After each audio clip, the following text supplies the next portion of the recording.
के बाद चांद निकला। पहले कवि के रूप में राजेश भाई ने आप लोगों के बीच में काव्य पाठ के लिए बुलाया। आप लोग जब बाजार जाते हैं तो आपने देखा होगा कि फल बेचने वाला फल को बेचने की कला जानता है। वो सड़े गले फल को नीचे रखता है और ताजा फल सबसे ऊपर रखता है, जिसे दिखाकर आपको बाकी के फल बेच दिए जाते हैं। आपके कवि सम्मेलन का पहला कवि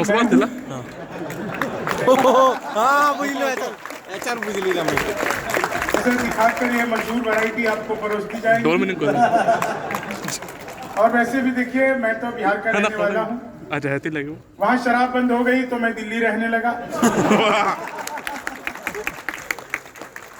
सच बता रहा हूँ आपको, आज जब मैं आपके एक तो सर सचमुच ये हॉल छोटा पड़ गया और पब्लिक इतनी ज्यादा आ गई, बाहर भी बड़ी व्यवस्था की गई है लोगों के लिए, ये बड़ी बात है। एक बात और कह करके, क्योंकि जब मैं काव्य पाठ शुरू करूंगा, मुझे राहुल केला की धरती पर पहली बार लाने वाले आदरणीय पवन भाई भी मुझे दिख गए। पवन अग्रवाल जी, आपको प्रणाम करता हूँ, प्रथम पंक्ति में बैठे हुए हैं। वही मुझे राहुल केला पहली बार लाए थे। उसके बाद तो इतने सारे चेहरे, लगभग आधे लोगों को पहचानता ही होऊंगा मैं। हाँ, मैं आज जब आया राजेश भाई, थोड़ा सा मुझे समय लगा और गेट से अंदर तक आने में कवियों को ही दिक्कत होने लगी। क्या भीड़ भाड़ लोग आ रहे थे, एक एक करके गाड़ी हमारी घुस नहीं पा रही थी। तो मैंने देखा वहां से थोड़ा बाहर झाँक कर कि क्या कारण है, इतने लोग एक साथ इकट्ठे हो गए, आगे क्यों नहीं बढ़ रहे। तो भौमिक सर, मैंने देखा ये अपने गेट के पास ही दो लोग आपस में आधे घंटे से गाली गलौज कर रहे थे। अच्छा, कौन सा? आधे घंटे से गाली गलौज मुझसे रहा नहीं गया। अच्छा, मैं गाड़ी से उतरा, मैंने जाकर उनको समझाया, तब मारपीट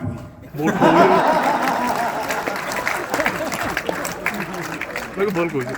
मारपीट हुई मेरे साथ।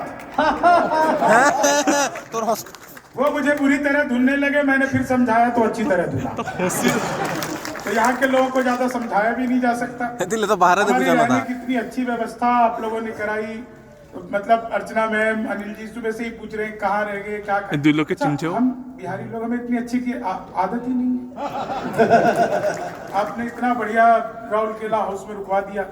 अब रुका हुआ मुझे मन ही नहीं लग रहा वहां पे। मैं नीचे आ गया, टहलते हुए चौराहे पर पहुंच गया। चौराहे पर पहुंचकर मैंने कहा ये जगह ठीक है, यहाँ चाय पीते हैं। मैंने चाय वाले से कहा एक कप चाय दो। उसने मुझे चाय दिया। मैंने जैसे ही चाय पीना शुरू किया कि एक कुत्ता आ गया। अब कुत्ता आया, मेरे भीतर दया जगी।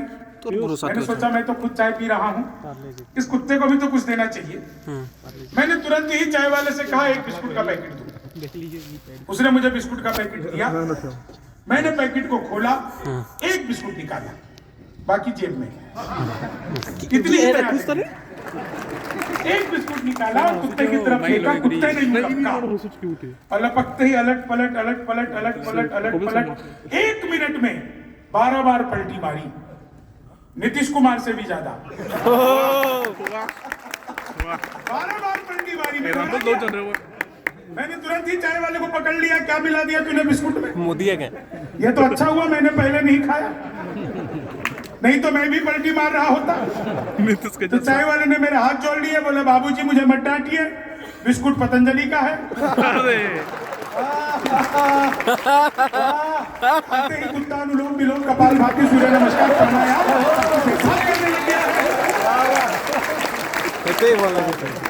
क्या बढ़िया आप लोग हंस रहे हैं। देखिए पाकिस्तान की बात भाई साहब ने, मैं राजनीति की कोई ज्यादा बात करता भी नहीं, मुझे आती भी नहीं, लेकिन एक बात आप लोगों के सामने कहना चाहता हूं। पिछले दिनों मैंने मोदी जी से पूछा, मैंने कहा मोदी जी आपकी नीयत क्या है? क्या है? मोदी जी बोले मेरी नीयत पाक साफ है।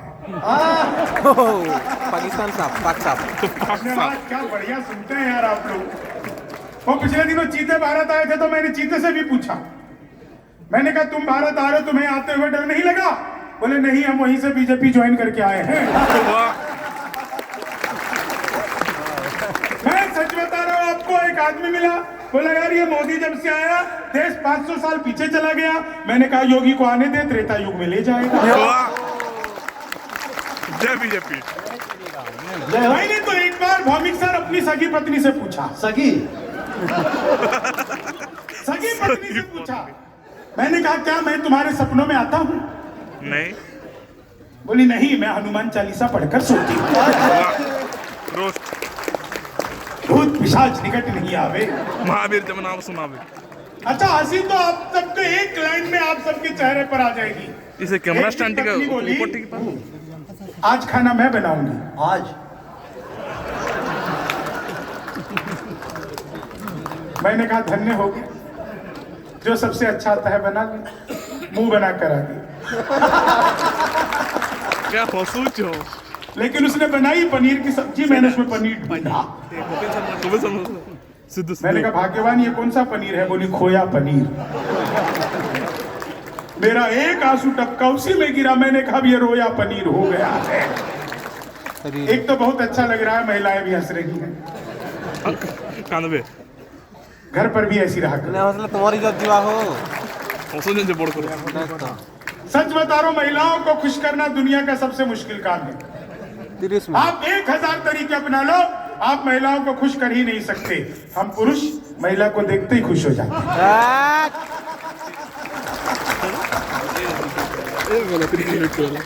अच्छा, एक लाइन जितने भी पुरुष हैं साहब, ये अचानक से बहुत टिकटॉक में और इधर